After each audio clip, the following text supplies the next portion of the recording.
Well, a typhoon hit the Philippines.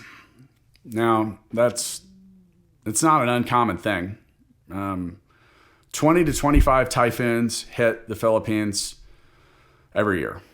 And for the most part, it's a lot of rain, it's a lot of wind, messes things up for a day or two.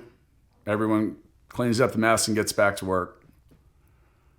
And that ain't what happened this time. The Typhoon Odette made a landfall at 9 a.m. Central Time of December 15th. So it heavily damaged Cebu. Lots of roofs were gone.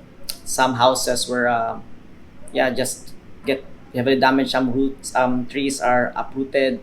Electrical posts are gone. So it heavily damaged the infrastructure here in regards to power and as well as communication.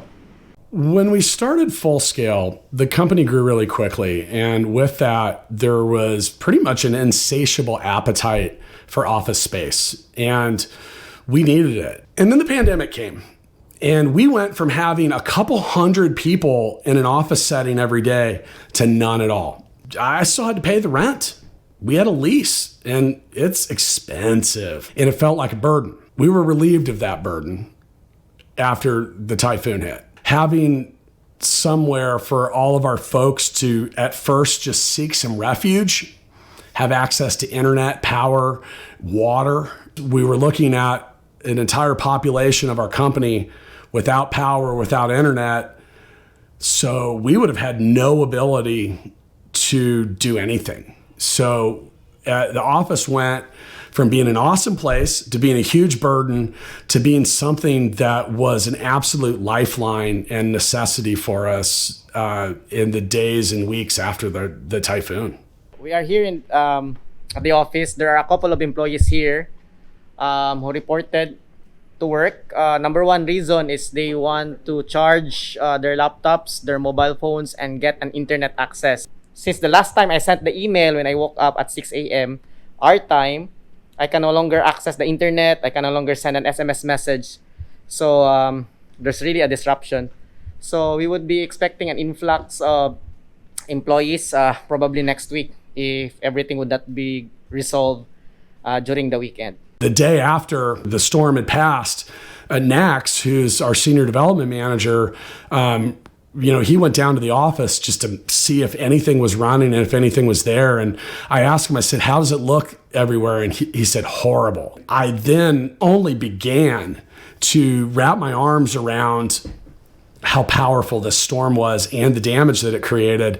So I knew we needed to hurry up and prepare. So we needed to find water, food, any type of resources, because I was fully expecting an influx of people at the office that Monday morning. So, I got to give Nax a hell of a lot of credit because he got on it. He literally got out and traveled outside of the Cebu area. And now keep in mind, there's devastation everywhere. Roads are closed, all kinds of stuff's going on.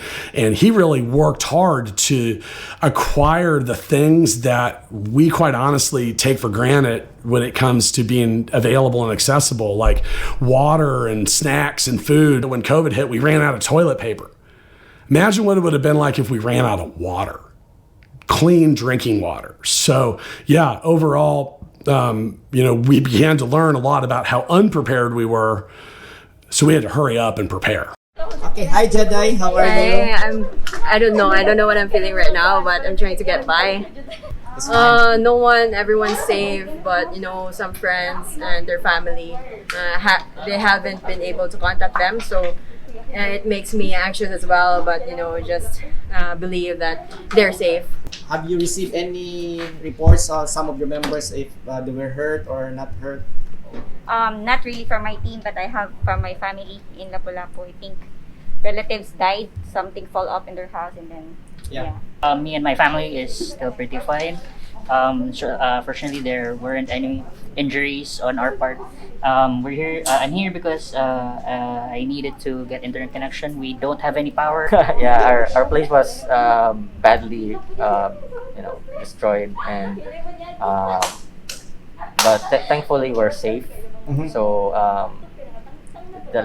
But right now we're looking for a place that we can stay for a while.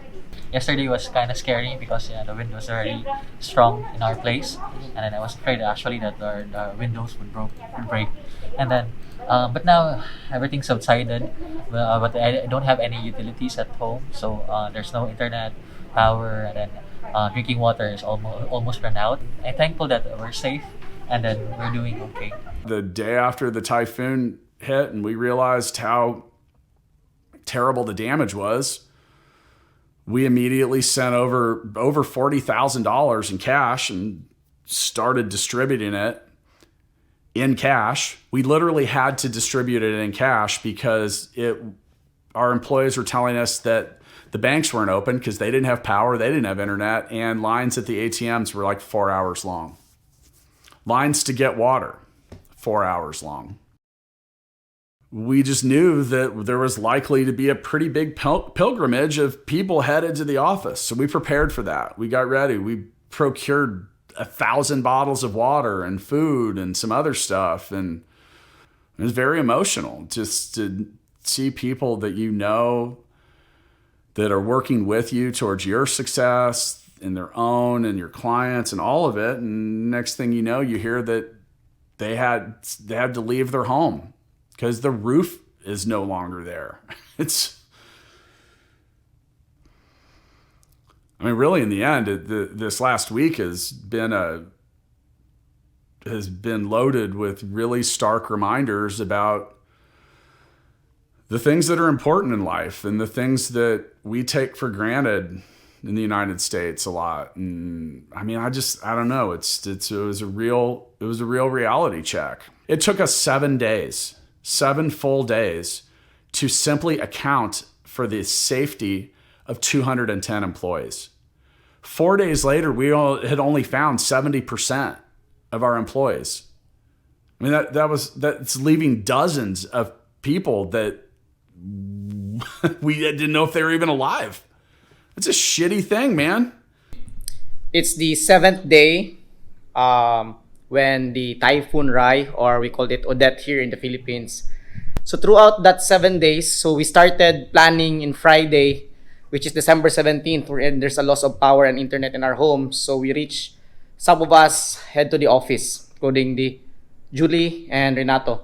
As we got a few days past the actual storm event, I realized pretty quickly how difficult it can be to, well, first off, account for the number of people we had. Like, our first job was to literally make sure everyone was okay.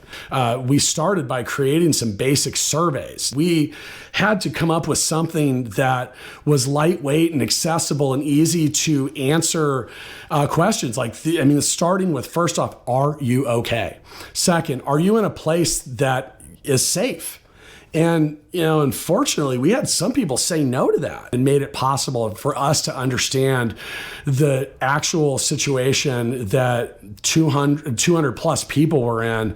And that had a whole lot to do with how quickly we were able to respond to the situations that were the most severe. We were able to account all 210 employees. The good thing, they are safe. Some of them lost their homes. The good thing, our CEO and the full-scale leaders, U.S. leaders, were able to provide storm relief payment. And we're very thankful.